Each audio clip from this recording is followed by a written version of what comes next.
Striker കോച്ചിങ്ങിന്റെ എല്ലാ കൂട്ടുകാർക്കും പുതിയൊരു ക്ലാസ്സിലേക്ക് സ്വാഗതം. ഞാൻ നിങ്ങളുടെ ഷഹനാദ് ആണ്. എന്തല്ലാടോ ചങ്ങാതിമാർ, എല്ലാവർക്കും സുഖല്ലേ? നമ്മൾ പുതിയൊരു ക്ലാസ് ആരംഭിക്കുകയാണ്. വലിയ ഒരു ഏരിയ ആണ് ഈ കലാ കായിക സാഹിത്യ സാംസ്കാരിക മേഖല. പൊതുവെ നമ്മുടെ ഉദ്യോഗാർത്ഥികൾക്ക് ഇച്ചിരി പാടുള്ള ഒരു ഏരിയ കൂടിയാണ് അല്ലെ, ഒരുപാട് പഠിക്കാനുള്ളത് കൊണ്ട്. അപ്പൊ നമുക്ക് എന്തായാലും മാക്സിമം ക്ലാസ്സുകൾ നൽകണമെങ്കിൽ നിങ്ങളുടെ സപ്പോർട്ട് കൂടെ ഉണ്ടാവണം. തീർച്ചയായിട്ടും ആദ്യമായിട്ട് നമ്മുടെ ചാനൽ കാണുന്ന കൂട്ടുകാരുണ്ടെങ്കിൽ അവരൊന്ന് ചാനൽ സബ്സ്ക്രൈബ് ചെയ്തിട്ട് നമ്മുടെ കുടുംബത്തിന്റെ ഭാഗമാവുക. നിങ്ങൾക്ക് ക്ലാസ്സുകൾ ഇഷ്ടപ്പെട്ടാൽ ലൈക്ക് ചെയ്യാൻ മറക്കരുത്. യെസ്, ഒന്നാമത്തെ ചോദ്യമാണ്, താഴത്തങ്ങാടി ബോട്ട് റേസ് നടക്കുന്നത് എവിടെയാണ്? ഉത്തരം മീനച്ചിലാറാണ്. ഉത്തരം മീനച്ചിലാറാണ്. നമ്മൾ അങ്ങാടിയിൽ പോയിട്ടാണ് പൊതുവെ പച്ചക്കറി ആണെങ്കിലും മീനാണെങ്കിലും അല്ലെ, മറ്റേ ചിക്കൻ എല്ലാം നമ്മൾ വാങ്ങിക്കാറ് അങ്ങാടികളിൽ പോയിട്ടല്ലേ. അപ്പൊ അങ്ങാടിയിലാണ് മീൻ വാങ്ങാൻ പോവാറ് എന്നാണ് ഞാൻ ആലോചിച്ച് വെക്കാറ്. മീനച്ചിലാർ താഴത്തങ്ങാടി, താഴത്തങ്ങാടി കിട്ടുമെന്ന് കരുതുന്നു. അടുത്തൊരു ചോദ്യം നോക്കൂ, ഉത്രട്ടാതി വള്ളംകളി എന്നറിയപ്പെടുന്നത് ഏത് വള്ളംകളിയാണ്? ഉത്രട്ടാതി വള്ളംകളി. ഉത്തരം കിട്ടിയോ? രണ്ടാമത്തെ ചോദ്യത്തിന് ഉത്തരം ഉത്രട്ടാതി വള്ളംകളി. ഉത്തരം ഏതാടാ? ഉത്തരം പറഞ്ഞേ. ഉത്രട്ടാതി എന്ന് പറഞ്ഞാൽ ആറന്മുള. നോക്കൂ, ആറന്മുള ഉത്രട്ടാതി വള്ളംകളി നമ്മൾ അങ്ങനെയല്ലേ പറയാറ് അല്ലെ?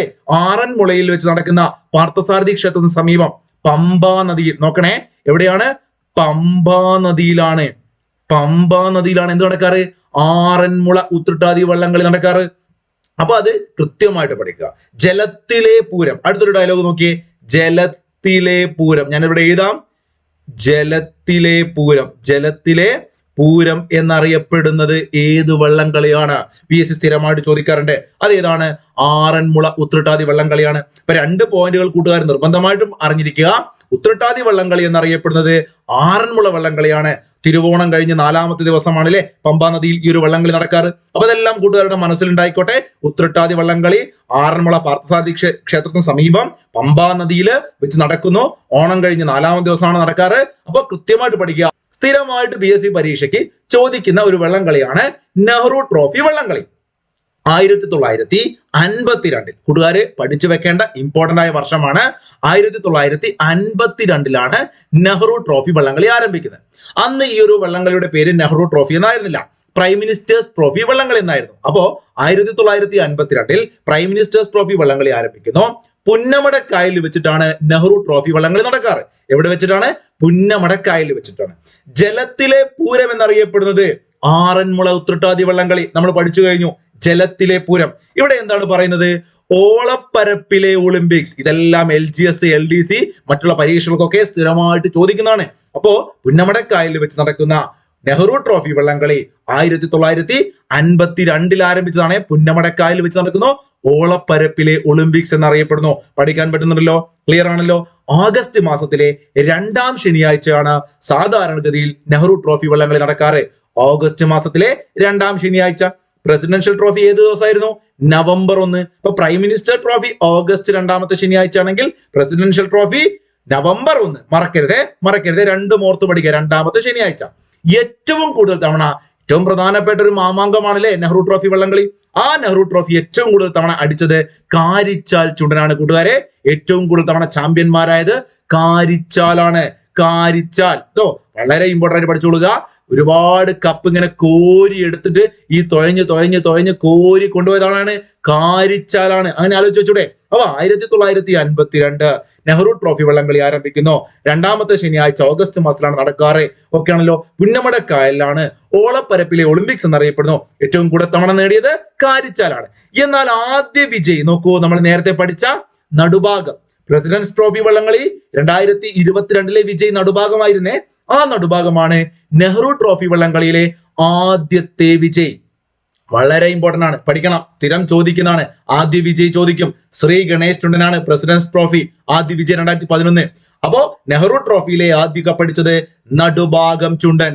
നോക്കൂ, അയ്യങ്കാളിയാണ്. അയ്യങ്കാളി നമ്മൾ സാധാരണ വെള്ളത്തിലൊക്കെ വീണ് കഴിഞ്ഞാൽ അയ്യോ അമ്മയെ രക്ഷിക്കണേ എന്ന് പറയാറില്ലേ അല്ലെ? അപ്പൊ അങ്ങനെയൊക്കെ വേണമെങ്കിൽ ഒന്ന് ആലോചിക്കാം ആവശ്യമുള്ളവർക്ക്. ഇല്ല എങ്കിൽ അയ്യങ്കാളിയെ കുറിച്ച് ആലോചിക്കുമ്പോൾ വെങ്ങാനൂർ അടക്കം നമ്മൾ തിരുവനന്തപുരം ജില്ലയിലേക്ക് പോകണം. അപ്പൊ തിരുവനന്തപുരമായിട്ട് ബന്ധപ്പെട്ട് തെക്ക് നിൽക്കുന്ന ഒരു കായലാണ് വെള്ളായണിക്കായൽ അല്ലെ? അപ്പൊ അയ്യങ്കാളി വെള്ളംകളി നടക്കുന്നത് വെള്ളായണിക്കായലാണ്. അങ്ങനെ കണക്ട് ചെയ്യാം. അല്ലെങ്കിൽ നിങ്ങൾ എന്തായിരിക്കുക, വെള്ളത്തിൽ വീകുമ്പോൾ അയ്യോ എന്ന് വിളിക്കും അല്ലെ? അയ്യങ്കാളി വെള്ളായണി, അയ്യങ്കാളി വെള്ളായണി. ശ്രീ നാരായണ ട്രോഫി വള്ളംകളി നോക്കൂ, ട്രോഫി വെച്ചിട്ടുള്ളത് എന്താണ്? ഈ പറയുന്ന നമ്മുടെ കണ്ണേർ എങ്ങനെയൊക്കെ ആലോചിക്കാം അല്ലെ, നമ്മുടെ കണ്ണ് പോവുക ട്രോഫിയുടെ മുകളിലേക്കാണ്. ഒരു പരിപാടി നടക്കുമ്പോൾ ഒരു ട്രോഫി അവിടെ വെച്ചിട്ടുണ്ടെങ്കിൽ, അല്ലെങ്കിൽ എന്താണ് കുന്നിന്റെ മുകളിൽ അങ്ങനെ എന്തെങ്കിലും നിങ്ങൾ കണ്ണേറ്റി നമ്മുടെ കണ്ണേറ് കിട്ടിയത് എന്തിനാണ്? ട്രോഫിയിലാണ്. ശ്രീനാരായണ ഗുരുവിന്റെ പേരിലുള്ള കന്നേറ്റി കായൽ വെച്ചിട്ടാണ് ട്രോഫി വള്ളംകളി. എന്നാൽ കുമരകം നോക്കൂ, കുമരകത്ത് വെച്ചിട്ടാണ് എന്ത് നടക്കാറ്? ജയന്തി വള്ളംകളി. അപ്പോ കുമാരി ജയന്തി എന്ന് ആലോചിക്കാലോ. അപ്പൊ ജയന്തി എന്ന് പറയുമ്പോൾ ഒരു പെൺകുട്ടിയായിട്ട് കരുതുക. അപ്പൊ കുമാരി എന്ന് പറയുമ്പോൾ കുമരകം നമുക്ക് കുമാരിയാക്കാം. അങ്ങനെയൊക്കെ നിങ്ങൾക്ക് സ്വന്തമായിട്ട് കോഡ് വെച്ചിട്ട് ഇത് ആലോചിക്കാൻ ഇത്തിരിയൊന്നും എന്താ പറയാ പ്രയാസമല്ല ഇത് ആലോചിക്കാൻ. പക്ഷെ നിങ്ങൾക്ക് കിട്ടുന്നില്ല എങ്കിൽ നിങ്ങൾക്ക് ഇങ്ങനെ കോടാക്കാം. ഇപ്പൊ വെള്ളത്തിൽ വീണാൽ അയ്യോ എന്ന് വിളിക്കും. നമ്മുടെ കണ്ണ് ഏറിയിട്ട് എങ്ങോട്ടാണ്? ട്രോഫിക്ക് മേലാണ്. ശ്രീനാരായണ ട്രോഫി വരുമ്പം കന്നേറ്റി, ശ്രീനാരായണ ജയന്തി വരുമ്പം കുമരകം അങ്ങനെ ആലോചിക്കാം. ഇനി നോക്കിയേ, ഇതൊക്കെ ഞാൻ ഇങ്ങനെ സ്വന്തമായിട്ട് എന്റേതായ ഐഡിയക്ക് ആലോചിക്കുന്നതാണ്. നിങ്ങൾക്ക് എല്ലാവർക്കും വേറെ നല്ല നല്ല കോഡുകളൊക്കെ ഉണ്ട്, അത് കമന്റ് ചെയ്തു കേട്ടോ. നോക്കൂ, ഇന്ദിരാഗാന്ധിയുടെ കൊച്ചാണ് രാജീവ് ഗാന്ധി അല്ലെ. കൊച്ചെന്ന് പറഞ്ഞാൽ നമ്മുടെ നാട്ടില് കുട്ടി എന്ന് പറയില്ലടാ, കൊച്ച്. അപ്പൊ നിങ്ങൾക്ക് അങ്ങനെ ആലോചിക്കാലോ, ഇന്ദിരയുടെ കൊച്ച്. നോക്കൂ, ഇന്ദിരയുടെ കൊച്ച് ഇന്ദിരാഗാന്ധി കൊച്ചി കായലാണ്. രാജീവ് ഗാന്ധി, ഇന്ദിരയുടെ കൊച്ച് രാജീവ് ഗാന്ധിയാണ്. അവൻ പുളിയുടെ മുകളിൽ ഇങ്ങനെ കയറി കളിക്കാണ്. പുളിങ്കുന്ന് നോക്കിക്കേ അങ്ങനെ കിട്ടണേ. പുളിങ്കുന്ന് എന്ന് പറയുന്നതാണ് രാജീവ് ഗാന്ധി വള്ളംകളി നടക്കാറ്. അപ്പൊ പുളിങ്കുന്നിൽ വെച്ചിട്ട് രാജീവ് ഗാന്ധി വള്ളംകളി പുളിങ്കുന്നില്. അപ്പൊ ഇന്ദിരാഗാന്ധി കൊച്ചി കായലാണ്. അപ്പൊ ഇന്ദിരാഗാന്ധി വള്ളംകളി, ഇന്ദിരയുടെ കൊച്ച് രാജീവ് പുളിയുടെ മുകളിലാണ്. നമ്മുടെ കണ്ണേറ് കിട്ടുക ട്രോഫിയിലാണ്. ശ്രീനാരായണ ഗുരു ട്രോഫി വള്ളംകളി. അടുത്ത ശ്രീനാരായണ ജയന്തി വള്ളംകളി. കുമാരി ജയന്തി അങ്ങനെ കിട്ടണം. നോക്കൂ, വെള്ളത്തിൽ വീണാൽ അയ്യോ, അയ്യങ്കാളി. അപ്പൊ അതൊക്കെ നമുക്ക് കിട്ടും. അങ്ങാടിയിൽ പോയിട്ട് മീൻ വാങ്ങും, നമ്മൾ ഓൾറെഡി പറഞ്ഞില്ലേ. അപ്പൊ ഇത്രയും പ്രധാനപ്പെട്ട വള്ളംകളികള് അത് നടക്കുന്ന കായൽ അല്ലെങ്കിൽ നദി കൃത്യമായിട്ട് നിങ്ങൾ പഠിച്ചു വെക്കണം. ക്ലിയർ ആണേ പറഞ്ഞത്? നോക്കൂ, അടുത്ത ചോദ്യം, ഓണാഘോഷത്തെ കുറിച്ച് പരാമർശിക്കുന്ന തമിഴ് കൃതി. ഒരുപാട് തവണ PS ചോദിച്ചിട്ടുണ്ട്. ഉത്തരം മധുരൈ കാഞ്ചിയാണ് അല്ലെ. കൂട്ടുകാർക്ക് അറിയാം, മധുരൈ കാഞ്ചിയാണ്. നോക്കൂ, ഓണം എന്ന് പറയുമ്പോൾ വളരെ കുറച്ച് പോയിന്റുകൾ ഞാൻ ഇവിടെ എഴുതിയിട്ടുണ്ട്. അത് കൂട്ടുകാർ നിർബന്ധമായിട്ട് പഠിക്കേണ്ടതാണ്. കേരളത്തിന്റെ ദേശീയ ഉത്സവമാണെന്നറിയാം. 1961 ഓണത്തെ ഇത്തരത്തിലുള്ള സംസ്ഥാന ആഘോഷമായിട്ട് പ്രഖ്യാപിച്ചത്. അപ്പൊ വളരെ ഇമ്പോർട്ടന്റ് ആണ്. ഓണത്തെ സംസ്ഥാന ആഘോഷമായി പ്രഖ്യാപിച്ചത് 1961. നോക്കൂ, അന്നത്തെ കേരളത്തിന്റെ മുഖ്യമന്ത്രി പട്ടം താണുപിള്ളയായിരുന്നു. അപ്പൊ ഓണം താണു അങ്ങനെ വേണമെങ്കിൽ ഒന്ന് കണക്ട് ചെയ്യാലോ. താണുപിള്ള എന്ന് പറയുമ്പോൾ നിങ്ങളുടെ മനസ്സിൽ ഇനി ഓണം വന്നോളെ. 1961 വന്നു. ഓക്കെ, നോക്കൂ, നമ്മുടെ ഓണവുമായി ബന്ധപ്പെട്ടുകൊണ്ട് അത്തച്ചമയം നടക്കാറില്ലേ കേരളത്തിൽ? അത്തച്ചമയം നടക്കുന്ന ജില്ല എറണാകുളം ജില്ലയിലാണ്. കറക്റ്റ് പ്ലേസ് തൃപ്പൂണിത്തറയാണ്. തൃപ്പൂണിത്തറയിലാണ് അത്തച്ചമയം നടക്കാറ്. തൃപ്പൂണിത്തറ. സെറ്റാണ്. ഇനി നോക്കൂ, തെറ്റിക്കരുതേ, വാമന ക്ഷേത്രമാണ്. അത്തച്ചമയം തൃപ്പൂണിത്തറയാണെങ്കിൽ വാമന ക്ഷേത്രം തൃക്കാക്കരയാണ്. തൃക്കാക്കരയപ്പൻ നമുക്ക് തെറ്റാറില്ലല്ലോ. നമ്മള് പൂവിടുന്ന സമയത്ത് തൃക്കാക്കരപ്പനെ വെക്കാറില്ലേ പൂക്കളത്തിനകത്ത്? വീടിന് മുറ്റത്താണ് പൂക്കൾ ഇടുന്നെങ്കിൽ പണ്ട് നമുക്കറിയാം നമ്മുടെ വീടിന് ചുറ്റുപാടൊക്കെ വളരെ മനോഹരമായിട്ട് ഈ ചാണകമൊക്കെ മെഴുകിയ മുറ്റമൊക്കെ ഉണ്ടെങ്കിൽ അവിടെയൊക്കെ ആയിരുന്നു തറയൊക്കെ ഇട്ടിട്ടായിരുന്നു പൂക്കൾ ഉണ്ടാക്കിയിരുന്നത്. ഇന്ന് ടൈൽസിലേക്കൊക്കെ മാറിയിട്ടുണ്ട്. അപ്പൊ അവിടെ തൃക്കാക്കരപ്പനെയൊക്കെ വെക്കാറുണ്ട്. ഇപ്പം പിള്ളേർക്കൊക്കെ അത് അറിയോ ഇല്ലെന്ന് അറിയത്തില്ല. എന്തായാലും തൃക്കാക്കര എന്ന് പറയുമ്പോൾ നമുക്ക് തൃക്കാക്കരയപ്പൻ വാമനനെ ഓർക്കാൻ പറ്റണം. അപ്പൊ കേരളത്തിലെ വാമന ക്ഷേത്രം തൃക്കാക്കര ക്ഷേത്രമാണ്. സെറ്റാണ്. മാവേലി നാടു വാണിടും കാലം. ബാക്കി ഞാൻ പാടുന്നില്ല. അപ്പൊ കൂട്ടുകാർക്ക് എല്ലാവർക്കും അറിയാം ഓണത്തെ കുറിച്ചുള്ള ഈ ഒരു പാട്ട്. ഇത് എഴുതിയത് മറ്റാരുമല്ല, നമ്മുടെ കേരളത്തിന്റെ പ്രിയപ്പെട്ട നവോത്ഥാന നായകൻ സഹോദരൻ അയ്യപ്പനാണ്. അപ്പൊ കൂട്ടുകാർ ആലോചിച്ച് വെക്കേണ്ടത്, ഓണവുമായി ബന്ധപ്പെട്ടുകൊണ്ട് അല്ലെ നമ്മളെ മലയാളികളെ എന്നും ഒരുമിച്ച് നിർത്തുന്ന ആ ഒരു പാട്ടിന്റെ ആശാൻ അല്ലെങ്കിൽ എഴുതിയത് സഹോദരൻ അയ്യപ്പനാണ്. പഠിച്ചു വെക്കണം, വളരെ ഇമ്പോർട്ടന്റ് ആണ്. ഓക്കെ, നോക്കൂ, ഓണവുമായി ബന്ധപ്പെട്ട ചില പദങ്ങൾ ഞാൻ ഇവിടെ കൊടുത്തിട്ടുണ്ട്. കാക്കപ്പൂരാടം, ശ്രദ്ധിക്കണം. കാക്കപ്പൂരാടം, അത്തമത്തൻ, അതൊക്കെ നമുക്ക് കിട്ടും. അത്തച്ചമയം അതും കിട്ടും. അപ്പൊ കാക്കപ്പൂരാടം ശ്രദ്ധിക്കണം. മൂലക്കളം ഒന്ന് ശ്രദ്ധിക്കണം. അപ്പൊ കാക്കപ്പൂരാടം, മൂലക്കളം, അങ്ങനെ ഒട്ടനവധി പദങ്ങൾ ഓണവുമായി ബന്ധപ്പെട്ടിട്ടുണ്ട്. PS ചോദിക്കാൻ സാധ്യതയുള്ള ഒരു 4 എണ്ണമാണ് കൊടുത്തത്. മധുരൈ കാഞ്ചി തുടക്കത്തിൽ പറഞ്ഞു, ഓണത്തെ കുറിച്ച് പരാമർശിക്കുന്ന തമിഴ് കൃതിയാണ്. അത് എഴുതിയത് മാക്കുടി മരുതനാറാണ്. അത് എഴുതിയെന്ന് വിശ്വസിക്കപ്പെടുന്നു. ഓണത്തെ കുറിച്ചുള്ള പരാമർശമുള്ള തമിഴ് കൃതിയാണ് മധുരൈ കാഞ്ചി. സെറ്റാണ്. അടുത്ത അവസാന ചോദ്യം, കുമ്മാട്ടിക്കളിക്ക് ഏറെ പ്രചാരമുള്ള ജില്ല. വളരെ പ്രധാനപ്പെട്ട ചോദ്യമാണ്. ഒരുപാട് തവണ ചോദിച്ചിട്ടുണ്ട് PS.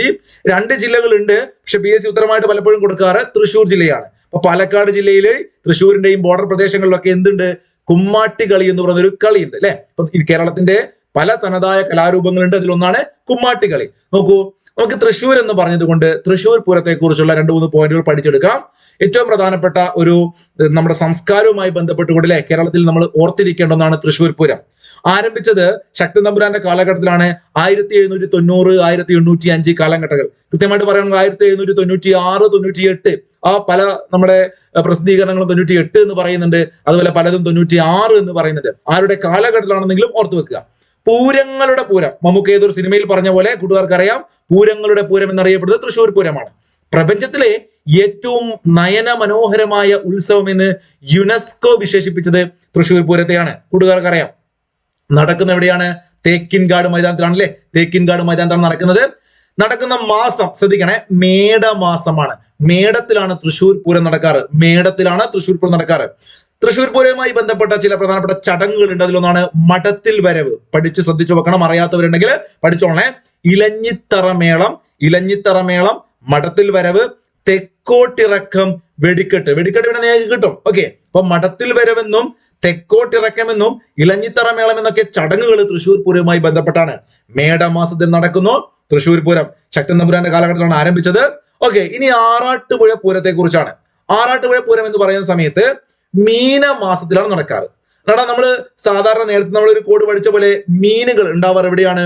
പുഴയിലാണ് അല്ലെ. അപ്പൊ ആറാട്ടുപുഴ, നേരത്തെ തൃശ്ശൂർ പൂരം പറഞ്ഞപ്പോ അവിടെ പുഴയൊന്നുമില്ല അല്ലെ. അപ്പൊ ആറാട്ടുപുഴ, നോക്കൂ, ആറാട്ടുപുഴ ഇപ്പൊ ആറാടുകയാണ്. നിങ്ങൾ PSC ഇങ്ങനെ ആറാടിക്കൊണ്ടിരിക്കുക. അപ്പൊ നോക്കിക്കേ, പഠിച്ചോളുക. മീനമാസം തെറ്റരുതേ. മേടമാസത്തിലാണ് തൃശ്ശൂർ പൂരമെങ്കിൽ മീനമാസത്തിലാണ് ആറാട്ടുപുഴ പൂരം. വളരെ പ്രധാനപ്പെട്ട പൂരമാണ്. കാരണം കേരളത്തിലെ ഏറ്റവും പഴക്കമേറിയ പൂരമായിരുന്നു ആറാട്ടുപുഴ പൂരം. തൃശ്ശൂർ പൂരം ആരംഭിക്കുന്നതിന് മുമ്പ് തന്നെ ആറാട്ടുപുഴ പൂരം ഉണ്ടായിരുന്നു. പൂരങ്ങളുടെ മാതാവ്, അതുകൊണ്ട് തന്നെ ഏറ്റവും പഴക്കമേറിയത് കൊണ്ട് പൂരങ്ങളുടെ മാതാവ് എന്ന് വിളിക്കുന്നത് തൃശ്ശൂർ പൂരത്തെയല്ല, തെറ്റിക്കരുത് കൂട്ടുകാരെ, ആറാട്ടുപുഴ പൂരത്തെയാണ്. ദേവമേള എന്നറിയപ്പെടുന്നുണ്ട്. ഇതിന്റെ ഒരു വിശേഷണമാണ് ദേവമേള. ദേവമേള എന്നറിയപ്പെടുന്നത്, പൂരങ്ങളുടെ മാതാവ് എന്നറിയപ്പെടുന്നതും മീനമാസത്തിൽ നടക്കുന്നതും തൃശ്ശൂരിൽ നടക്കുന്നതുമായ പൂരമാണ് ആറാട്ടുപുഴ പൂരം. ആറാട്ടുപുഴ പൂരം പഠിച്ചേ. ആറാട്ടുപുഴ പൂരം മീനമാസം, കേരളത്തിലെ ഏറ്റവും പഴക്കമേറിയ പൂരം, ദേവമേള എന്നറിയപ്പെടുന്നു. ഇനി നമുക്ക് ഒരു 4 പൂരങ്ങൾ ഏതെല്ലാം ജില്ലയിലാണെന്ന് കൂടി നോക്കിയിട്ട് തൽക്കാലം ഇന്നത്തെ ക്ലാസ് അവസാനിക്കുകയാണ്. ഉത്രാളിക്കാവ് പൂരം, പെരുവനം പൂരം എന്നിവ നടക്കുന്ന ജില്ല എവിടെയാണെന്ന് ചോദ്യം. നോക്കൂ, ഉത്രാളിക്കാവ് പൂരം, പെരുവനം പൂരം എന്നിവ നടക്കുന്നത് തൃശ്ശൂരിലാണ്. അപ്പൊ ഉത്രാളിക്കാവ്, പെരുവനം പഠിച്ചേ. രണ്ടും കൃത്യമായിട്ട് പഠിക്കുക. ഉത്രാളിക്കാവ്, പെരുവനം. പെരിയാനംപറ്റ പൂരം നോക്കേ. പെരിയാനംപറ്റ പൂരം, ചിനക്കത്തൂർ പൂരം, ഇത് രണ്ടും നടക്കുന്നത് പാലക്കാട് ജില്ലയിലാണ്. അപ്പൊ ഉത്രാളിക്കാവും പെരുവനവും തൃശ്ശൂർ ജില്ലയിൽ തന്നെയാണെങ്കിൽ പെരിയാനംപറ്റ പൂരവും ചിനക്കത്തൂർ പൂരവും നടക്കുന്നത് പാലക്കാടാണ്. ഏഷ്യൻ ഗെയിംസിൽ മെഡൽ നേടിയ ആദ്യ മലയാളി വനിതയാരാണ്? നല്ലൊരു കിടിലൻ ചോദ്യമാണ്. മുമ്പ് ചോദിച്ചാണ്. അപ്പൊ ഉത്തരം നിങ്ങൾക്ക് കിട്ടിയിട്ടുണ്ടാവല്ലോ. ഇവിടെ ഉത്തരം വരുന്നത് നോക്കൂ, ഏഞ്ചൽ മേരിയാണ്. ഏഞ്ചൽ മേരിയാണ്. ഈ കാണുന്ന പിക്ചർ കേട്ടോ, ക്ലൂ ഒക്കെ ഞാൻ തരാൻ വേണ്ടിയിട്ടാണ് പിക്ചർ കൊടുത്തത്. നിങ്ങൾക്ക് അതിന് KC ഏലമ്മയുടെയും MD വത്സമയുടെയും ഒന്നും പിക്ചർ അറിയില്ല അല്ലെ. പലരുടെയും മനസ്സിലേക്ക് MD വത്സമയും അതുപോലെ KC ഏലമ്മയും ഒക്കെ വന്നിട്ടുണ്ടാവും. അപ്പൊ ഇതിന്റെ ഉത്തരം ഏഞ്ചൽ മേരി ജോസഫ് എന്ന് പറയുന്ന കക്ഷിയാണ്. ഇവര് 1978 ആദ്യമായിട്ടൊരു മെഡൽ നേടുന്നത് ഏഷ്യൻ ഗെയിംസിൽ. ഓക്കെ, അത്ലറ്റിക്സ് ആയിരുന്നു ഇവരുടെ വിഭാഗം. അപ്പൊ ബാങ്കോക്കിൽ വെച്ച് നടന്ന 1978 ഏഷ്യാഡിലാണ് ഇവർക്ക് എന്ത് കിട്ടുന്നത്? മെഡൽ നേടുന്നത്. ഇവര് സ്വർണ്ണ മെഡൽ എന്ന് ഞാൻ എടുത്ത് ചോദിച്ചിട്ടില്ലല്ലോ. ഇല്ല, ഇപ്പൊ മെഡൽ എന്നേ പറഞ്ഞിട്ടുള്ളൂ. അപ്പൊ നോക്കുക, ആദ്യമായിട്ടൊരു മലയാളി മെഡൽ നേടുന്നതാണ്. സ്വർണം എന്ന് പറഞ്ഞാൽ ആള് മാറും. ഓക്കെ, മെഡൽ നേടുന്നത് ഏഞ്ചൽ മേരിയാണ്. നോക്കാം, നമുക്ക് ഓരോന്നോരോന്നായിട്ട് പഠിക്കാം. ആ സമയത്ത് ഞാൻ കോഡൊക്കെ പറഞ്ഞുതരാം. കൂട്ടുകാരെ, ഏഷ്യൻ ഗെയിംസിനെ കുറിച്ച് ഒരുപാട് ചോദ്യങ്ങൾ PSC പരീക്ഷകളിൽ ഈ അടുത്ത കാലത്ത് വരെ ചോദിച്ചിട്ടുണ്ട്. അപ്പൊ നന്നായിട്ട് എന്റെ കൂടെ മനസ്സിലാക്കി പോണേ. നോക്കൂ, ഏഷ്യൻ ഗെയിംസിന്റെ ഔദ്യോഗിക നാമം ഏഷ്യാഡ് എന്നാണ്. ഏഷ്യാഡ് എന്നാണ് ഇതിന്റെ ഔദ്യോഗിക നാമം. നമ്മുടെ ഇന്ത്യക്കാർക്ക് വലിയൊരു പ്രാധാന്യം ഏഷ്യൻ ഗെയിംസുമായി ബന്ധപ്പെട്ടിട്ടുണ്ട്. ഏഷ്യൻ ഗെയിംസിന്റെ പിതാവായിട്ട് അറിയപ്പെടുന്നത് ഗുരുദത്ത് സോദിയാണ്. പഠിച്ചു വെക്കണം, ഇമ്പോർട്ടന്റ് ആണ്. ഒരുപാട് തവണ PSC പരീക്ഷകളിൽ സ്ഥിരമായിട്ട് ചോദിക്കുന്ന ഒരു പേരാണ് ഗുരുദത്ത് സോദി. പഠിച്ചോളുക. ഇദ്ദേഹമാണ് ഏഷ്യൻ ഗെയിംസിന്റെ ആപ്തവാക്യം എപ്പോഴും മുന്നോട്ട്. ഏഷ്യൻ ഗെയിംസിന്റെ ആപ്തവാക്യം ചോദിക്കാറുണ്ട്. എവർ ഓൺവേർഡ്, എപ്പോഴും മുന്നോട്ട്, അതാണ് അതിന്റെ ആപ്തവാക്യം. ഈ ഒരു ആപ്തവാക്യവും നിങ്ങൾ ഈ കാണുന്ന നമ്മുടെ ഏഷ്യൻ ഗെയിംസിന്റെ ഔദ്യോഗിക ചിഹ്നം ഇതെല്ലാം രൂപകൽപ്പന ചെയ്തത് ഗുരുദത്ത് സോദിയാണ്. അതുകൊണ്ട് ഇദ്ദേഹത്തെയാണ് ഏഷ്യൻ ഗെയിംസിന്റെ പിതാവായിട്ട് അറിയപ്പെടുന്നത്. ഗുരുദത്ത് സോദി. എപ്പോഴും മുന്നോട്ട്, മാറിപ്പോരുത്. ഒളിമ്പിക്സ്, കോമൺവെൽത്ത്, ഏഷ്യൻ ഗെയിംസ് ഇതെല്ലാം പഠിക്കാനുള്ളതാണ് നമുക്ക്. ഏഷ്യൻ ഗെയിംസിന്റെ ആപ്തവാക്യം എപ്പോഴും മുന്നോട്ട്. 1951 ശ്രദ്ധിച്ചു പഠിക്കേണ്ട വർഷമാണ്. ഇന്ത്യ റിപ്പബ്ലിക് ആവുന്ന 1950 നിങ്ങൾക്കറിയാം. അതിന്റെ പിറ്റേത്തെ വർഷം നമ്മുടെ ഡൽഹിയിലാണ് ആദ്യമായിട്ട് ഏഷ്യൻ ഗെയിംസ് നടക്കുന്നത്. 1951 അന്നത്തെ ഇന്ത്യയുടെ പ്രസിഡന്റ് ഡോക്ടർ രാജേന്ദ്ര പ്രസാദ് ആയിരുന്നു ഉദ്ഘാടനം ചെയ്തത്. ഏഷ്യൻ ഗെയിംസ് ഉദ്ഘാടനം ചെയ്തത് ഡോക്ടർ രാജേന്ദ്ര പ്രസാദ് ആയിരുന്നു. ഡൽഹിയിലെ മേജർ ധ്യാൻചന്ദ് സ്റ്റേഡിയത്തിൽ വെച്ചിട്ടായിരുന്നു ഈ ഒരു മത്സരങ്ങൾ നടന്നത്. ന്യൂഡൽഹിയിലാണ്. 1951 നോക്കൂ, മേജർ ധ്യാൻചന്ദ് സ്റ്റേഡിയത്തിൽ രാജേന്ദ്ര പ്രസാദ് ഉദ്ഘാടനം ചെയ്തു. കൃത്യമായിട്ട് പഠിക്കാൻ പറ്റുന്നുണ്ടല്ലോ. 1951 ഏഷ്യൻ ഗെയിംസ് സാധ്യമായിട്ട് നടക്കുന്നത്. ആ ഒരു മത്സരത്തിൽ 51 11 അംഗങ്ങൾ പഠിച്ചു വെക്കണേ. 11 അംഗങ്ങളായിരുന്നു ആദ്യത്തെ ഏഷ്യൻ ഗെയിംസിൽ രാജ്യങ്ങൾ. ഓക്കെ, അംഗങ്ങൾ മീൻസ് രാജ്യങ്ങളായിരുന്നു പങ്കെടുത്തത്. ആ 11 രാജ്യങ്ങളിൽ നമ്മൾ ഒന്നാം സ്ഥാനം കിട്ടിയത് ജപ്പാനാണ്. ആദ്യ ഏഷ്യൻ ഗെയിംസിൽ ഏറ്റവും കൂടുതൽ മെഡലുകൾ കരസ്ഥമാക്കി ഒന്നാം സ്ഥാനത്തെത്തിയത് ജപ്പാനാണ്. തൊട്ടു പിറകിൽ രണ്ടാം സ്ഥാനത്തായിരുന്നു നമ്മുടെ ഇന്ത്യ. അപ്പൊ ആദ്യ ഏഷ്യൻ ഗെയിംസിൽ ആതിഥേയ രാജ്യമായി ഇന്ത്യക്ക് രണ്ടാം സ്ഥാനം ലഭിച്ചിരുന്നു എന്ന് കൂടി കൂട്ടുകാർ ഓർത്തു വെക്കണേ. ക്ലിയർ ആണല്ലോ പറഞ്ഞത്. നമ്മൾ ഈ ഏഷ്യൻ ഗെയിംസ് ആ ഒരു മാമാങ്കം, കായിക മാമാങ്കം, ആ ഒരു ആശയം നമ്മുടെ ഇന്ത്യക്കാർക്ക് വലിയൊരു പങ്കുണ്ടെന്ന് പറഞ്ഞല്ലോ കൊണ്ടുവരുന്നതിൽ. അപ്പൊ നിങ്ങൾ പഠിക്കേണ്ട ഒരു പോയിന്റ് ആണ് ഏഷ്യൻ ഗെയിംസിന് ആ പേര്, ഏഷ്യൻ ഗെയിംസ് എന്നുള്ള പേര് നിർദ്ദേശിച്ചത് ആരാണെന്ന് ചോദിച്ചാൽ കൂട്ടുകാർ എഴുതിക്കൊള്ളുക, അത് നെഹ്റുവാണ്. ഏഷ്യൻ ഗെയിംസ് ആദ്യമായിട്ട് നടന്നത് ഡൽഹിയിലാണ്. ഉദ്ഘാടനം ചെയ്തത് രാജേന്ദ്ര പ്രസാദ് ആണ് പ്രസിഡന്റ്. എന്നാൽ ഏഷ്യൻ ഗെയിംസിന് ആ പേരിട്ടത് നമ്മുടെ ആദ്യത്തെ പ്രധാനമന്ത്രിയായിരുന്ന നെഹ്റുവാണ് ഏഷ്യൻ ഗെയിംസിന് ആ പേര് നിർദ്ദേശിച്ചത്. പഠിച്ചല്ലോ. അപ്പൊ ഏഷ്യൻ ഗെയിംസ് ഡൽഹിയിൽ നടന്നു എന്ന് പറഞ്ഞു. ഒരുപാട് തവണകളിലായിട്ട് പല സ്ഥലങ്ങളിൽ വെച്ചിട്ട് ഏഷ്യൻ ഗെയിംസ് നടന്നിട്ടുണ്ട്. 4 വർഷം കൂടുമ്പോഴാണ് ഏഷ്യൻ ഗെയിംസ് നടക്കാറ്. ഏറ്റവും കൂടുതൽ തവണ ഏഷ്യൻ ഗെയിംസ് നടന്നത് 4 തവണ നടന്നത് ബാങ്കോക്കിലാണ്. നോക്കണോ, തായ്ലാന്റിലെ ബാങ്കോക്കിലാണ് ഏറ്റവും കൂടുതൽ തവണ ഏഷ്യൻ ഗെയിംസ് നടന്നത്. ക്ലിയർ ആയിട്ട് പഠിച്ചു വെക്കണം. ഡൽഹിയിൽ 1951 ശേഷം പിന്നീട് നടക്കുന്നത് 1982 എന്ന് വെച്ചാൽ ഇത് രണ്ടും കൂട്ടുകാർ ഓർത്തു വെക്കണം. നമ്മുടെ രാജ്യത്ത് ഏഷ്യൻ ഗെയിംസ് 2 തവണയാണ് നടന്നത്. ആതിഥേയ രാജ്യമായിട്ട് ഇന്ത്യ മാറിയത് 1951 ശേഷം 1982 1982 അന്ന് ഇന്ത്യയുടെ പ്രസിഡന്റ് ഗ്യാനി സെയിൽ സിംഗ് ആണ്. ഇന്ദിരാഗാന്ധിയാണ് പ്രധാനമന്ത്രി. അപ്പോ ആ സമയത്ത് ഏഷ്യൻ ഗെയിംസ് ന്യൂഡൽഹിയിൽ നടക്കുന്നു. അപ്പൊ ഉദ്ഘാടനം ചെയ്ത ആരാണെന്ന് ചോദിച്ചാൽ നോക്കൂ, ഗ്യാനി സെയിൽ സിംഗ് ആണ്. നിങ്ങളെ മനസ്സിലുണ്ടാവണേ. ആദ്യ ഏഷ്യൻ ഗെയിംസ് ഡൽഹിയിൽ വെച്ചപ്പോൾ 11 രാജ്യങ്ങൾ പങ്കെടുത്തു. എന്നാൽ രണ്ടാമത് ഏഷ്യൻ ഗെയിംസ് 1982 വരുന്നു. അപ്പൊ എന്താണ് നോക്കൂ, 11 ഒന്ന് 3 ഇരട്ടിയാവുന്നു അല്ലെ, 33. അപ്പൊ രണ്ടാം സ്ഥാനത്തെത്തിയ ഇന്ത്യ വീണ്ടും പിറകോട്ട് പോവുകയാണ്. ഇന്ത്യക്ക് 5ാം സ്ഥാനം കിട്ടുന്നു. ആദ്യ ഏഷ്യൻ ഗെയിംസിൽ ആരായിരുന്നു വിജയിച്ചത് അല്ലെങ്കിൽ ഏറ്റവും കൂടുതൽ മെഡൽ നേടിയത്? ജപ്പാൻ ആയിരുന്നുവെങ്കിൽ നോക്കൂ 1982 ആകുമ്പോഴേക്കും ചൈന കടന്നു വരികയാണ്. ചൈനയായിരുന്നു 1ാം സ്ഥാനം നേടിയത്. അപ്പൊ 1982 ഏഷ്യൻ ഗെയിംസിൽ 1ാം സ്ഥാനം നേടിയത് ചൈന. ആലോചിച്ച് പഠിക്കണേ, പഠിക്കാൻ പറ്റും നിങ്ങൾക്ക്. ഓക്കെ ആണല്ലോ. ഈ 82 ഡൽഹി എന്ന് പറയുമ്പോൾ അവിടെ പ്രധാന വേദി ചോദിച്ചു കഴിഞ്ഞാൽ ജവഹർലാൽ നെഹ്റു സ്റ്റേഡിയം എന്ന് കൂട്ടുകാർ ഓർത്തു വെക്കണേ. 1951 മേജർ ധ്യാൻചന്ദ് സ്റ്റേഡിയം ആയിരുന്നു. 82 നോക്കൂ ജവഹർലാൽ നെഹ്റു സ്റ്റേഡിയം ആണ് എന്ന് കൂടി ഓർത്തു വെക്കുക. ചൈനയാണ് ഏറ്റവും കൂടുതൽ മെഡലുകൾ നേടി 1ാം സ്ഥാനത്തെത്തിയത്. ഇന്ത്യയുടെ സ്ഥാനം 5 ആയിരുന്നു. ഇത്രയും കാര്യങ്ങൾ ക്ലിയർ ആണേ, സെറ്റ് ആണേ. നോക്കൂ, ഈ 82 ഇന്ത്യയിൽ വെച്ച് ഏഷ്യൻ ഗെയിംസ് നടന്നു എന്ന് നമ്മൾ പഠിച്ചു. ഈ വർഷത്തിന് ഒരുപാട് പ്രത്യേകതകളുണ്ട്. ആ പ്രത്യേകതകളിലേക്കാണ് കൂട്ടുകാർ ഇനി പോവേണ്ടത്. ഭാഗ്യചിഹ്നം നോക്കൂ, ഭാഗ്യചിഹ്നം എന്ന് പറയുന്ന ആശയം ഏഷ്യൻ ഗെയിംസിലേക്ക് വരുന്നത് 1982 1982 ആദ്യമായിട്ട് ആ ഭാഗ്യചിഹ്നമായിട്ട് ഉപയോഗിച്ചത് അപ്പു എന്ന ആനയാണ്. അപ്പൊ അത് വളരെ ഇമ്പോർട്ടന്റ് ആണ്. പ്രത്യേകിച്ച് നമ്മുടെ ഇന്ത്യയിൽ വെച്ച് നടന്നതുകൊണ്ട് PSC ഇടയ്ക്കിടയ്ക്ക് ചോദിക്കാറുണ്ട്. ഏഷ്യൻ ഗെയിംസിന്റെ ചരിത്രത്തിൽ ആദ്യമായിട്ട് ഭാഗ്യചിഹ്നം ഉപയോഗിച്ചത് എന്ന് വെച്ചാൽ 51 മുതൽ 82 വരെ ഭാഗ്യചിഹ്നം ഉപയോഗിച്ചിരുന്നില്ല. ആദ്യമായിട്ട് 82 ഡൽഹിയിൽ വെച്ച് നടന്നപ്പോഴാണ് ഭാഗ്യചിഹ്നം ഉപയോഗിച്ചത്. ആ ഭാഗ്യചിഹ്നം അപ്പു എന്ന ആനയായിരുന്നു. അതുവരെ ഏഷ്യൻ ഗെയിംസ് നടത്തിയിരുന്നത് ഏഷ്യൻ ഗെയിംസ് ഫെഡറേഷൻ ആയിരുന്നു. എന്ന് വെച്ചാൽ 1951 മുതൽ ഏഷ്യൻ ഗെയിംസ് നടത്തിയത് ഏഷ്യൻ ഗെയിംസ് ഫെഡറേഷൻ ആയിരുന്നു. ഈ മത്സരം നടത്തിയത് അവരായിരുന്നു. അപ്പൊ ഈ ഒരു സംഘടന 82 മുതൽ ഇല്ല. എന്ന് വെച്ചാൽ 1981 കൂടി അതുവരെ ഏഷ്യൻ ഗെയിംസ് നടത്തിയ ഏഷ്യൻ ഗെയിംസ് ഫെഡറേഷൻ, ആ സംഘടനയുടെ ആസ്ഥാനം സിംഗപ്പൂർ ആയിരുന്നു. 1949 വർഷം പഠിച്ചില്ലെങ്കിലും കുഴപ്പമില്ല. സിംഗപ്പൂർ ആസ്ഥാനമാക്കിയിട്ട് ഒരു സംഘടന രൂപീകരിക്കുന്നു, ഏഷ്യൻ ഗെയിംസ് ഫെഡറേഷൻ. പഠിച്ചു വെക്കുക, ഏഷ്യൻ ഗെയിംസ് ഫെഡറേഷൻ. ആ സംഘടന ഏഷ്യൻ ഗെയിംസ് ഫെഡറേഷൻ, ആ സംഘടന പിന്നീട് പേര് മാറ്റിയിട്ട് എന്താക്കുന്നു, ഒളിമ്പിക് കൗൺസിൽ ഓഫ് ഏഷ്യ എന്നാക്കും. നമുക്ക് ചുരുക്കിയിട്ട് OC എന്ന് വിളിക്കാം. OC അടിക്കുക എന്നൊക്കെ നമ്മൾ പറയല്ലോ, അത് OC അല്ല കേട്ടോ, ഇത് OCA, Olympic council of Asia. Clear ആണേ. അപ്പൊ ഈ പറയുന്ന സംഘടനയാണ് പിന്നീട് ഏഷ്യൻ ഗെയിംസുകൾ നടത്തുന്നത്. അപ്പൊ 1982 ഈ സംഘടന കുവൈത്ത് ആസ്ഥാനമാക്കി പ്രവർത്തനം ആരംഭിച്ചത്. അപ്പൊ കൂട്ടുകാർ 2 പോയിന്റ് അവിടെ പഠിച്ചേ. 1982 എന്ന വർഷം നമ്മൾക്ക് ഈ പറയുന്ന ഏഷ്യൻ ഗെയിംസുമായി ബന്ധപ്പെട്ട് ഒരുപാട് പ്രത്യേകതകളുണ്ട്.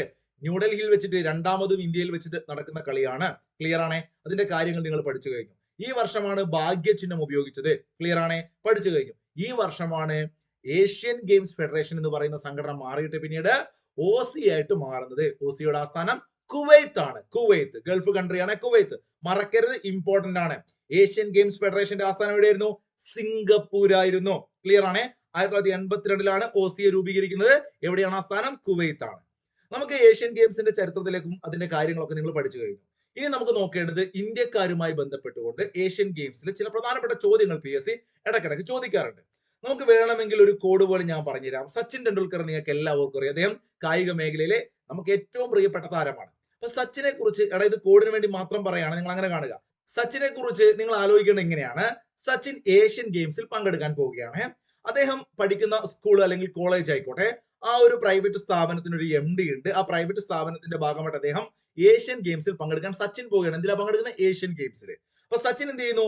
കമ്മലിട്ടുകൊണ്ടാണ് ഏഷ്യൻ ഗെയിംസിൽ പങ്കെടുക്കാൻ പോയത്. അപ്പൊ അദ്ദേഹം ഈ പറയുന്ന രൂപത്തില് അന്ന് കമ്മൽ ധരിച്ചിട്ട് ഗ്രൗണ്ടിൽ ഇറങ്ങിയ സമയത്ത് ഈ പറയുന്ന നമ്മുടെ MD, അദ്ദേഹം പഠിക്കുന്ന സ്ഥാപനത്തിന്റെ MDക്ക് വളരെ രോഷാകുലനാവുന്നു. കാരണം ഇദ്ദേഹം ഒരു പുരുഷനാണ്, ഇദ്ദേഹം കമ്മൽ പൊതുവെ ധരിക്കാറില്ല പുരുഷന്മാരിലെ, അതുകൊണ്ട് ഇദ്ദേഹം കമ്മലിട്ടുകൊണ്ട് തങ്ങളുടെ സ്ഥാപനത്തെ അപമാനിച്ചു എന്ന് പറഞ്ഞ് സച്ചിന് ടീസ് കൊടുക്കുകയാണ്. ആ സച്ചിനാണ് പിന്നീട് വലിയൊരു താരമായിട്ട് മാറിയത്. നിങ്ങൾ വെറുതെ ഒന്ന് ആലോചിക്കുക. ഇത് ഞാൻ എപ്പോഴോ ആലോചിച്ച് വെച്ചൊരു നുറുങ്ങ് വിധിയാണ്. നെഗറ്റീവ് കാര്യങ്ങൾ നമ്മുടെ മനസ്സിൽ ഇങ്ങനെ കണക്ട് ചെയ്ത് വെച്ചാൽ നമുക്ക് പെട്ടെന്ന് ഓർക്കാൻ പറ്റും.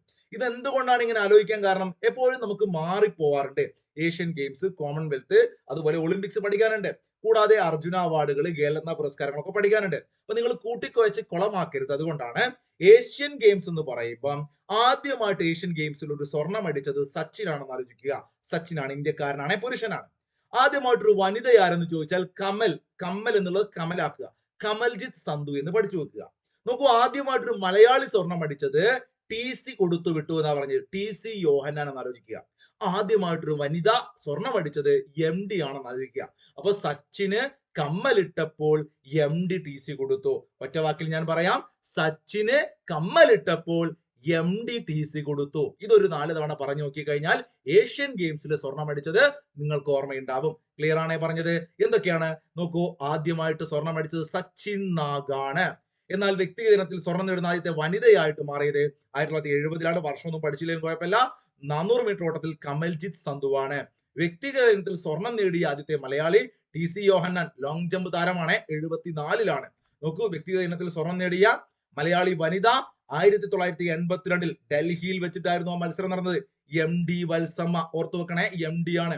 ഇവര് 400 മീറ്റർ ഹഡിൽസിലാണ്. രണ്ടുപേരുടെയും പിക്ചർ ഇവിടെ ഞാൻ കൊടുത്തിട്ടുണ്ട് മലയാളികളുടെ. ഓക്കെ, നോക്കൂ, ഇനി കുറച്ച് ഫാക്ട് കൂടി നമുക്ക് ഏഷ്യൻ ഗെയിംസുമായി ബന്ധപ്പെട്ട് PSC ചോദിക്കാൻ സാധ്യതയുള്ളത് ബാഡ്മിന്റണുമായി ബന്ധപ്പെട്ടാണ്.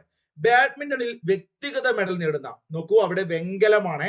അപ്പൊ ആദ്യമായിട്ട് ബാഡ്മിന്റൺ കളിയില് ഒരു വനിതയ്ക്ക് ഏഷ്യൻ ഗെയിംസിൽ വെങ്കലം കിട്ടുന്നത് നമ്മുടെ സൈന നെഹ്വാളിനാണ്. ആർക്കാണ്? നമ്മുടെ സൈന നെഹ്വാളിനാണ്. അപ്പൊ സൈന നെഹ്വാളാണ് വെങ്കലം നേടിയ, ഏഷ്യൻ ഗെയിംസിൽ ആദ്യമായിട്ട് വെങ്കലം നേടിയ ഒരു വനിത. എന്നാൽ നോക്കൂ, 2018 അത് തിരുത്തി കുറിച്ചുകൊണ്ട് PV സിന്ധു വെള്ളി അടിക്കുന്നു. അപ്പൊ ഏഷ്യൻ ഗെയിംസിൽ ആദ്യമായിട്ട് ബാഡ്മിന്റണിൽ വെള്ളി നേടിയ താരം അല്ലെങ്കിൽ ഫൈനലിൽ കളിച്ച വനിതാ താരം എന്നൊക്കെ ചോദിക്കാം, PV സിന്ധുവാണ്. എന്നാൽ ആദ്യമായിട്ടൊരു വനിതയ്ക്ക് ബാഡ്മിന്റണിൽ മെഡൽ കിട്ടുന്നത് സൈന നെഹ്വാളിനാണ്. മറക്കരുത്, രണ്ടും കിട്ടുമല്ലോ, കിട്ടും. ഇനി ഗുസ്തിയിലേക്കും അതുപോലെ ഷൂട്ടിങ്ങിലേക്കും പോവാം. സാധാരണ വനിതകളെ കുറിച്ചുള്ള ചോദ്യമാണ് ചോദിക്കാറ്, അതുകൊണ്ടാണ് ഞാൻ ഇത് രണ്ടും എടുത്തു എഴുതിയത്. നോക്കൂ, ഗുസ്തിയിൽ സ്വർണം കിട്ടിയ ആദ്യത്തെ ഇന്ത്യൻ വനിതാ താരം ചോദിച്ചാൽ വിനേഷ് ഫോഗട്ട്.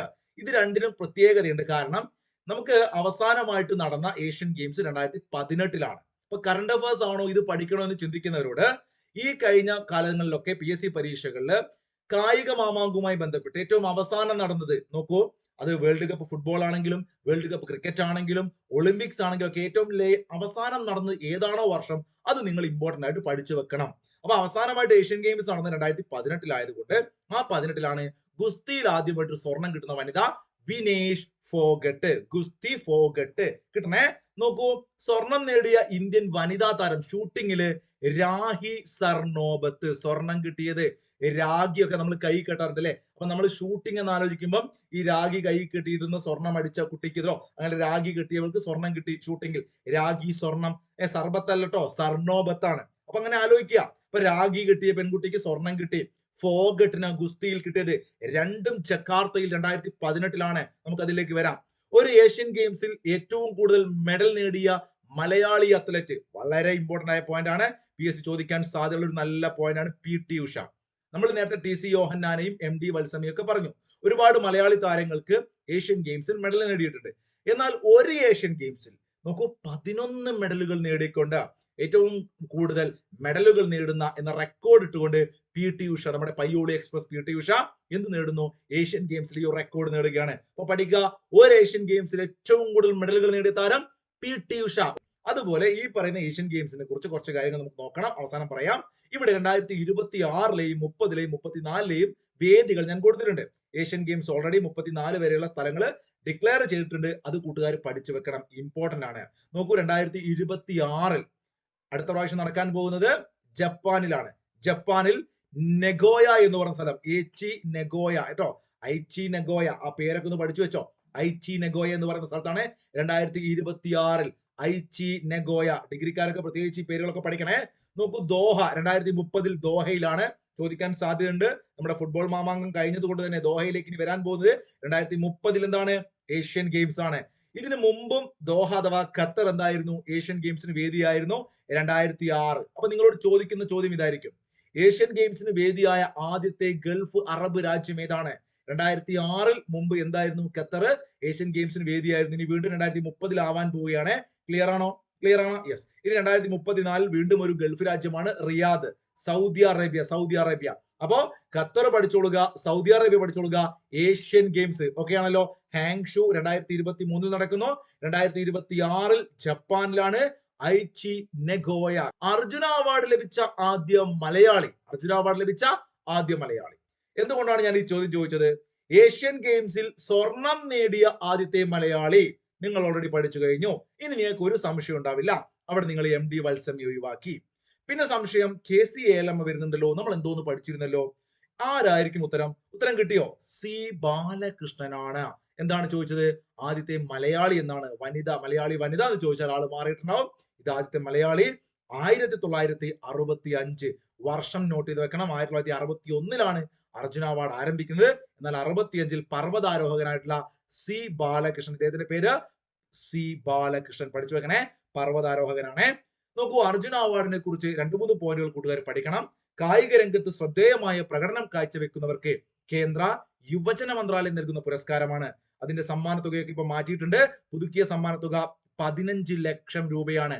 അർജുന അവാർഡ് മികച്ച കായിക താരങ്ങൾക്ക് കേന്ദ്ര യുവജന മന്ത്രാലയം നൽകുന്ന പുരസ്കാരമാണ് അർജുന അവാർഡിലെ. അർജുനൻ അമ്പുകളിക്കുന്ന ആ ഒരു പിക്ചർ കണ്ടില്ലേ നിങ്ങള്? യെസ്. നോക്കൂ, 1961-ലാണ് അർജുന അവാർഡ് ലഭിച്ചത്. നോക്കൂ, അർജുന അവാർഡ് നേടിയ ആദ്യത്തെ മലയാളി ചോദിച്ചു കഴിഞ്ഞാൽ കൂട്ടുകാർ ശ്രദ്ധിച്ചു പഠിക്കുക, അത് വനിത ചോദിച്ചു കഴിഞ്ഞാൽ KC ഏലമ്മയാണ്. മലയാളി എന്ന് പറഞ്ഞാൽ അത് നമ്മൾ C ബാലകൃഷ്ണൻ പഠിച്ചു. മലയാളി വനിത എന്ന് പറഞ്ഞു കഴിഞ്ഞാൽ അത് KC ഏലമ്മ. KC ഏലമ്മ. ശ്രദ്ധിക്കണേ, ബാലകൃഷ്ണനും KC ഏലമ്മയും. ആദ്യത്തെ മലയാളി C ബാലകൃഷ്ണൻ, ആദ്യത്തെ മലയാളി വനിത KC ഏലമ്മ. വോളിബോൾ പ്ലെയർ ആണ് KC ഏലമ്മ. തെറ്റിക്കില്ലല്ലോ. അർജുന അവാർഡ് കിട്ടിയത് KCTC അർജുന കേട്ടോ. KCDC എന്നൊക്കെ നമ്മളെ കേരള സർക്കാരുമായി ബന്ധപ്പെട്ട സ്ഥാപനമല്ല. ഇത് KCTC. TC യോഹന്നാൻ നോക്കൂ, അത്ലറ്റ് ആണ്. പർവ്വതാരോഹകനായിരുന്നു C ബാലകൃഷ്ണൻ. അപ്പൊ അദ്ദേഹത്തെ നമ്മൾ അത്ലറ്റ് ആയിട്ട് ഉൾപ്പെടുത്തില്ല. ഇങ്ങനെ ചോദിക്കും PSC. അർജുന അവാർഡ് ലഭിച്ച ആദ്യത്തെ മലയാളി അത്ലറ്റ് ആരാണ്? ഇവിടെ PT ഉഷ ഉണ്ടാവും, ഷൈനി വിൽസൺ ഉണ്ടാവും, അഞ്ജു ബോബി ജോർജ് ഉണ്ടാവും, അങ്ങനെയൊക്കെ ഓപ്ഷനകത്ത് ഉണ്ടാവും. അപ്പൊ നിങ്ങൾ തെറ്റിക്കരുത്, TC യോഹന്നാനാണ്. ഇദ്ദേഹം തന്നെയാണ് ഏഷ്യൻ ഗെയിംസിൽ സ്വർണം നേടുന്നത്. രണ്ടും ഒരേ വർഷമാണ്. അതിനൊരു ബന്ധം കണ്ടോ നിങ്ങൾ? ഏഷ്യൻ ഗെയിംസിൽ സ്വർണം അടിച്ചത് കൊണ്ട് ആ വർഷം ഇദ്ദേഹത്തിന് എന്ത് കിട്ടി? അർജുന അവാർഡ് കിട്ടിയെന്ന് ആലോചിക്കണേ. 74 ലോങ് ജമ്പ് താരം TC യോഹന്നാൻ. മറന്നു പോയില്ലാലോ. TC യോഹന്നാനെ പഠിച്ചോ നിങ്ങൾ? 2 പോയിന്റുകൾ പഠിച്ചോ? 1974 ഏഷ്യൻ ഗെയിംസിൽ ആദ്യമായിട്ട് സ്വർണം അടിച്ചത്. ആ കോഡ് ഓർമ്മയുണ്ട്. MD TC കൊടുത്തു. ആ TC യോഹന്നാൻ തന്നെയാണ് അർജുന അവാർഡ് നേടിയ അത്ലറ്റ് ആണ്. അർജുന അവാർഡ് നേടിയ മലയാളി C ബാലകൃഷ്ണൻ, വനിത KC ഏലമ്മ. അർജുന അവാർഡ് നേടിയ ആദ്യം മലയാളി ഫുട്ബോൾ താരം CV പാപ്പച്ചൻ, ജോ പോളഞ്ചേരി, VP സത്യൻ, IM വിജയൻ. 2003 കിട്ടിയത്. ക്ലൂ ഞാൻ തന്നു, ഉത്തരം കിട്ടിയിട്ടുണ്ടാവും. ഉത്തരം എന്താണ്? ഉത്തരം IM വിജയനാണ് അല്ലെ, നമ്മുടെ സ്വന്തം വിജയേട്ടനാണ്. കാലാഹിരൺ എന്നറിയപ്പെടുന്ന കറുത്ത മുത്ത് അല്ലെ, ഇന്ത്യൻ ഫുട്ബോൾ താരങ്ങളില് കറുത്ത മുത്ത് എന്നറിയപ്പെടുന്ന നമ്മുടെ പ്രിയപ്പെട്ട IM വിജയൻ, വിജയേട്ടൻ. നോക്കൂ, IM വിജയൻ അഭിനയിച്ച സിനിമയാണ് ജയരാജിന്റെ ശാന്തം. അപ്പൊ കൂട്ടുകാർക്ക് അറിയുന്ന പോയിന്റുകളാണ് ഞാൻ പറയുന്നത്, എല്ലാം സ്പീഡിൽ പറയുന്നത് കൂട്ടുകാർക്ക് അറിയാം. മാക്സിമം സ്പീഡിൽ ഞാൻ പറയുമ്പോൾ ആ എനർജിയിൽ നിങ്ങൾക്ക് പഠിക്കാൻ തോന്നണം കേട്ടോ. ഞാൻ അത്രയ്ക്കും വിയർത്തൊലിച്ച് ക്ലാസ് എടുക്കുന്നത്, ഇവിടെ ഫാൻ പോലും ഇടാൻ പറ്റാതെ നിങ്ങൾക്ക് ആ ഒരു സ്പിരിറ്റ് കിട്ടിക്കോട്ടെ എന്ന് കരുതിയിട്ടാണ് കേട്ടോ. ഇത്രയും സൗണ്ട് എടുത്തിട്ടാണ് ക്ലാസ് എടുക്കുന്നത്. ഓക്കെ, അപ്പൊ IM വിജയൻ എന്ന് പറയുമ്പം കറുത്ത മുത്ത്, കാലാഹിരൺ എന്നറിയപ്പെടുന്ന വ്യക്തിയാണ്. IM വിജയൻ അഭിനയിച്ച ജയരാജിന്റെ സിനിമയാണ് ശാന്തം അല്ലെ. ആ സിനിമയൊക്കെ നിങ്ങൾക്ക് ഓർമ്മയുണ്ടാവും. അപ്പൊ ഇവിടെ IM വിജയനെ കുറിച്ച് കറുത്ത മുത്ത് എന്നാണ് ചോദിക്കാറ് സാധാരണ, അല്ലെങ്കിൽ കാലാഹിരൺ എന്നറിയപ്പെടാറുണ്ട്. ആ സിനിമ ഒന്ന് നോട്ട് ചെയ്ത് വെക്കുക. പിന്നീട് ഒരു ചോദ്യം ചോദിക്കാനുള്ളത്, നമ്മുടെ 2 വർഷം മുമ്പാണ്, കറണ്ട് അഫയേഴ്സ് അല്ല എങ്കിൽ കൂടി ഓർത്തു വെക്കുക. കേരള സർക്കാർ മലപ്പുറത്ത് കേരള പോലീസിന്റെ ആഭിമുഖ്യത്തിൽ ആരംഭിക്കുന്ന കേരള ഫുട്ബോൾ അക്കാദമി ഉണ്ടായിരുന്നു. ആ ഫുട്ബോൾ അക്കാദമിയുടെ ആദ്യത്തെ ഡയറക്ടറായിട്ട് നിയമിച്ചത് നമ്മുടെ IM വിജയനായിരുന്നു. അതുകൂടി ഒന്ന് ഓർത്തു വെക്കുക. ക്ലിയർ ആണേ പറഞ്ഞത്? ക്ലിയർ ആണ്. കറുത്ത മുത്ത് എന്ന് പറഞ്ഞത് കൊണ്ട് ഈ അടുത്ത് നമ്മെ വിട്ടുപിരിഞ്ഞ നമ്മുടെ സ്വന്തം ഫുട്ബോൾ ഇതിഹാസം പെലെയെ കുറിച്ച് കൂട്ടുകാരെ മനസ്സിലാക്കണം അല്ലെ. കറുത്ത മുത്ത് എന്നറിയപ്പെടുന്ന ഫുട്ബോൾ താരമാണ് നമ്മുടെ പെലെ, എഡ്സൺ അരാൻഡസ് ഡോ നാസിമെന്റോ. എന്താടാ, നാസർ എന്നുള്ള പേരൊക്കെ നമ്മുടെ നാട്ടിൽ സുലഭമായിക്കട്ടെ. ഞാനിത് ഓർത്ത് വെക്കാറാണ്. എന്റെ ഭാര്യയുടെ അങ്കിളിന്റെ മാമന്റെ പേരാണ് നാസർ. അപ്പൊ ഞാൻ നാസി എന്ന് ആലോചിക്കും, അവള് നാസി മാമൻ എന്ന് വിളിക്കുമാറി. അപ്പൊ നാസി മെന്റോ, മാമനെ ഞാൻ അങ്ങനെ ആക്കി. അപ്പൊ എഡ്സൺ, എഡിസൺ എന്ന് പറയുന്ന വിശ്വവിഖ്യാതനായ ശാസ്ത്രജ്ഞൻ, അദ്ദേഹത്തിന്റെ പേരിൽ നിന്നുമാണ് എഡ്സൺ എന്നുള്ള പേര് നമ്മുടെ പെലെക്ക് ഇടുന്നത് കേട്ടോ. അപ്പൊ പെലെ അറിയപ്പെടുന്നത് പെലെ എന്നാണെങ്കിലും അദ്ദേഹത്തിന്റെ യഥാർത്ഥ പേര് എഡ്സൺ അരാൻഡസ് നാസിമെന്റോ. ചോദിക്കാൻ സാധ്യത ഏറെയുള്ള ചോദ്യമാണ്, അതുകൊണ്ടാണ് ഞാൻ എടുത്തെടുത്ത് പറയുന്നത് എഡ്സൺ അരാൻഡസ് ഡോ നാസിമെന്റോ. 1999 നോക്കൂ, അന്താരാഷ്ട്ര Olympic committee athlete of the century പുരസ്കാരം ഇദ്ദേഹത്തിന് നൽകുന്നുണ്ട്. അതുപോലെ തന്നെ ഫിഫയുടെ 2000 നൂറ്റാണ്ടിന്റെ ഇതിഹാസ താരമായിട്ട് മഡോണയെയും ഇദ്ദേഹത്തെ തെരഞ്ഞെടുത്തിട്ടുണ്ട്. അപ്പൊ അത്തരത്തിൽ ഒരുപാട് ബഹുമതികൾ ഇദ്ദേഹത്തിന് ലഭിച്ചിട്ടുണ്ട്. അതൊക്കെ നിങ്ങൾ നോട്ട് ചെയ്ത് വെക്കുക. ഇദ്ദേഹം 1000 ഗോൾ, പ്രൊഫഷണൽ ഫുട്ബോളിൽ 1000 ഗോൾ നേടിയ ആ ഒരു ചരിത്ര ദിവസം 1969 നവംബർ മാസം 19 തീയതി. അപ്പൊ ആ ഒരു നവംബർ 19 തീയതി 1000 ഗോളുകൾ നേടിയ ആ ഡേറ്റ് ഓർക്കാൻ വേണ്ടിയിട്ട് പെലെ ദിനമായിട്ട് ലോകത്ത് ആചരിക്കുന്നത് നവംബർ 19. ഒന്ന് നോട്ട് ചെയ്ത് വെക്കുക. 3 ലോകകപ്പ് കിരീടം നേടിയ ആദ്യത്തെ താരമാണ്. അതാണ് ഏറ്റവും പ്രധാനപ്പെട്ടത്. നോക്കൂ, ആ വർഷങ്ങൾ നിങ്ങൾ പഠിക്കണം, എന്തായാലും ചോദിക്കാൻ സാധ്യതയുള്ളതാണ്. നിങ്ങളോട് താഴെ കൊടുത്തിരിക്കുന്നവയിൽ പെലെ ലോകകപ്പ് കിരീടം നേടാത്ത വർഷം ഏത്, അങ്ങനെ ഏതെങ്കിലും ചോദിച്ചിട്ട് തെറ്റേത്, ജോഡിയേത് എന്നൊക്കെ ചോദിക്കും. അപ്പൊ നിങ്ങൾ ഈ 3 വർഷം പഠിക്കണം. 58, 4 കൂട്ടുന്നു, 62, 4 കൂട്ടുന്നു. പക്ഷെ അവിടെ അദ്ദേഹത്തിന് കിട്ടുന്നില്ല. ക്ലിയർ ആണേ? അപ്പൊ 58 തുടങ്ങിയിട്ട് 66 എത്തിയ സമയത്ത് അവിടെ കിട്ടുന്നില്ല. പിന്നീട് 70 പോകുന്നു. ക്ലിയർ ആണോ? അപ്പൊ തുടർച്ചയായ 4 വർഷങ്ങളിൽ ഒരു വർഷം വിടുന്നു, 1966. ക്ലിയർ ആണോ ഞാൻ പറഞ്ഞത്?